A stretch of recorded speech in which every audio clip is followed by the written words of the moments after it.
Yes, let's start with question number 34. The angle of elevation of the top of a building from a point A. ठीक है, तो मैं एक building बना लेती हूँ, यहाँ पे एक पॉइंट A मान लेती हूँ, ठीक है। यहाँ पे इस पॉइंट से एंगल ऑफ एलिवेशन कितना हो रहा है 30 डिग्री, ठीक है। ये एंगल ऑफ एलिवेशन कितना हो गया हमारा, हो रहा है 30 डिग्री। अब इस A पॉइंट से हमें कितना मूव करना, moving a distance of 24 metre towards the point B। अब यहाँ पे हम इधर की तरफ मूव करेंगे और B पॉइंट निकाल लेंगे, B पॉइंट ले लिया। अब इसका angle of elevation, the angle of elevation changes to 60 degree. अब यहाँ से यहाँ तक का एंगल ऑफ एलिवेशन कितना चेंज हो गया, 60 degree. Find the height of the building. अब मुझे इस बिल्डिंग का हाइट निकालना है, इसको मैं ले लेती हूँ CD और इसको हम मेंशन कर देते हैं H नेम दे देते हैं। Find the height of the building and the distance of point A from the base of the building. ये A पॉइंट है, ये बेस ऑफ द बिल्डिंग है, तो हमें पूरा पॉइंट AD फाइंड आउट करना है, ठीक है। तो ये हमारे पास में 24 मीटर है, दिस इज 24 मीटर, ठीक है। ये हम ले लेते हैं यहाँ पे D डिस्टेंस। तो हमें क्या फाइंड आउट करना है, हमें AD फाइंड आउट करना है, दैट इज 24 प्लस D, और हमें CD फाइंड आउट करना है, that is height of building, height of building, ठीक है जी। तो ये हमें दोनों चीजें फाइंड आउट करनी है, ठीक है। गिवन वैल्यूज क्या निकालना है, that you have to mention before this start the question.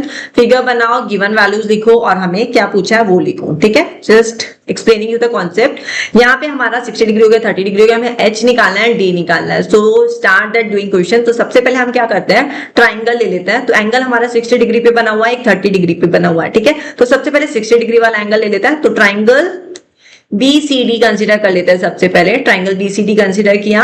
अब यहाँ पे हम क्या लेंगे, 1060 डिग्री। 1060 डिग्री क्या होता है हमारा, perpendicular, this is perpendicular and this is base. तो CD अपॉन BD, आया बात समझ में। तो CD अपॉन BD, 1060 डिग्री हमारा √3 होता है। CD हमने H लिया है, BD हमने D लिया है। तो हमारे पास में एक गिवन वैल्यूज क्या आ गई, H equals to D √3। This is my first equation, ठीक है। इतना मेरा फर्स्ट इक्वेशन निकला from the first triangle. Now अब हम दूसरा ट्राइंगल ले लेंगे।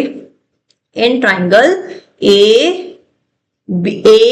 ADC, ट्राइंगल ADC, ठीक है। 90 डिग्री इंक्लूड करना जरूरी होता है, हम ABC नहीं ले सकते, हमें ADC लेना होगा। अब यहाँ पे अगेन मैं क्या करने वाली हूँ, 1030 डिग्री ले लेंगे, ठीक है। 1030 डिग्री क्या होगा, again perpendicular, perpendicular upon base, ठीक है। तो परपेंडिकुलर क्या हमारा CD है एंड बेस क्या हमारा AD है, राइट।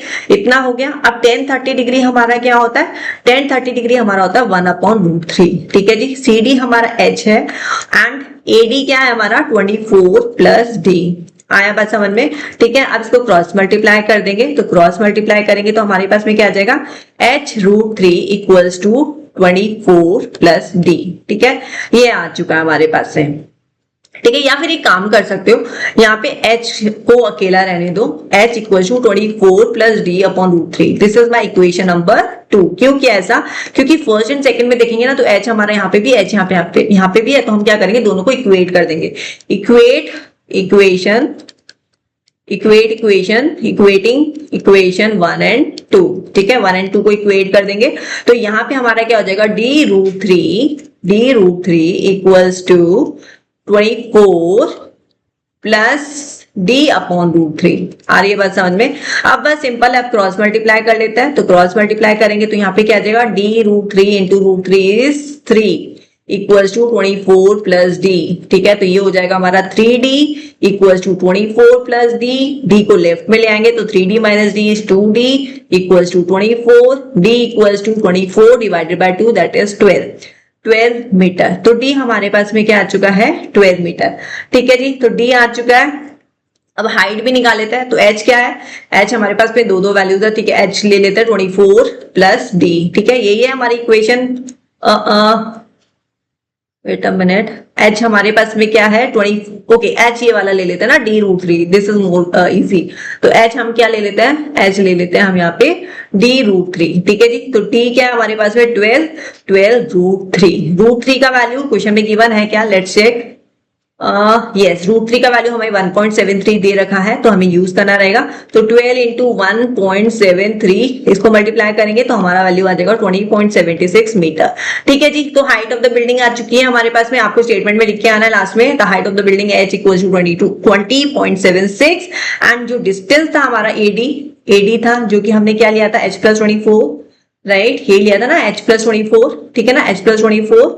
तो यहाँ पे हम 24 प्लस डी ऐड कर देते हैं, एडी, तो 24 प्लस डी ऐड कर देते हैं, ठीक है। तो यहाँ पे 24 प्लस डी ऐड करेंगे तो हमारे पास में 24, तो 24 है, डी हमारे पास में क्या आ गया था, 12 आ गया था, दोनों को ऐड कर देंगे तो 36 मीटर।